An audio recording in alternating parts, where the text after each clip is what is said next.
Arthur Conan Doyle's The Valley of Fear introduces readers to Sherlock Holmes once again, this time embroiled in a web of intrigue spun by his notorious adversary, Professor Moriarty.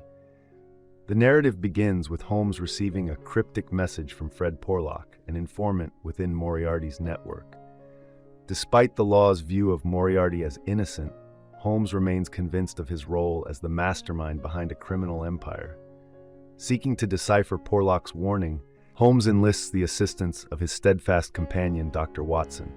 Together, they uncover a plot to harm John Douglas, a resident of Birlstone.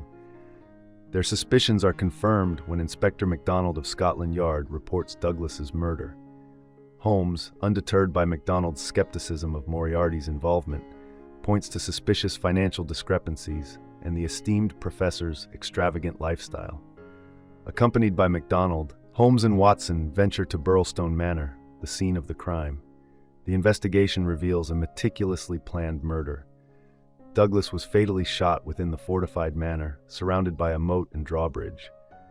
Cecil Barker, a frequent visitor, claims innocence but provides a puzzling account of the events.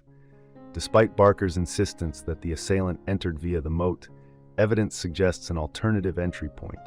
Amidst the clues, a cryptic card bearing the initials VV adds another layer of mystery to the case, propelling Holmes and Watson deeper into the shadows of Moriarty's influence. Douglas bears an old brand on his arm, yet his wedding ring is missing. Holmes notices the peculiarity of Douglas owning just one dumbbell. Interviews within the household reveal Cecil's discovery of the body and his prompt summoning of Mrs. Douglas and the servants. Sherlock finds Mrs. Douglas's compliance with leaving her husband's body curious. Cecil hints at a secret society's pursuit of Douglas. Holmes uncovers Douglas's past marriage and abrupt departure from America to Europe, along with the looming danger tied to his American connections. Mrs. Douglas discloses her husband's mention of the Valley of Fear. Examining Cecil's slippers, Holmes notes the blood marking the windowsill. He suspects both Cecil and Mrs. Douglas of falsehoods, but lacks clarity on their motives. Suspicion deepens when the housekeeper recalls hearing a door slam, potentially signaling the murder, preceding Cecil's alarm. The revelation of an American-made murder weapon aligns with sightings of an American cyclist in the village. Holmes orchestrates a plan to catch Cecil in the act.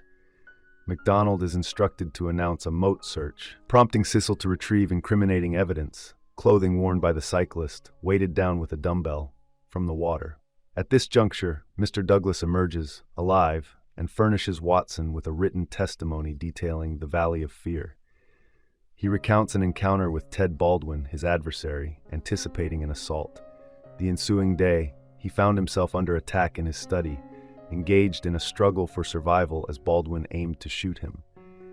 In the scuffle, Baldwin suffered a fatal gunshot wound to the face. Cecil and Mr. Douglas collaborated to conceal Baldwin's demise, disguising the deceased as Mr. Douglas, disposing of Baldwin's garments in the moat, and adorning him with Mr. Douglas's belongings, except for his wedding ring, which proved unremovable. Baldwin's intention was to leave the incriminating VV card on Mr. Douglas's person, symbolizing Vermissa Valley, the site of their shared involvement in a clandestine society, hence the branded arm of the deceased. Since Baldwin's demise, both Cecil and Mrs. Douglas shielded Mr. Douglas, who remained concealed within the household. Mr. Douglas's narrative to Watson elucidates his perilous past. Originally Birdy Edwards, he served as a detective for Pinkertons in Chicago, infiltrating and dismantling a notorious gang in Vermissa Valley, earning him the enmity of their network. Forced into a life on the run, he now faced a new, more sinister threat. Upon Sherlock's counsel, Mr. Douglas resolves to depart England, but tragically meets his demise en route to Africa, lost overboard. Sherlock discerns Moriarty's handiwork in Mr. Douglas's predicament, surmising that he was hired by VV to execute Mr. Douglas. He confides in Watson and MacDonald his intent to apprehend Moriarty, albeit acknowledging the arduous task ahead. While Moriarty features prominently in only a couple of Doyle's Holmes stories, notably The Valley of Fear and The Adventure of the Final Problem, adaptations have solidified his status as Holmes's arch-nemesis in popular perception. I hope you enjoyed this video. Leave a like if you did, and be sure to subscribe. Thank you.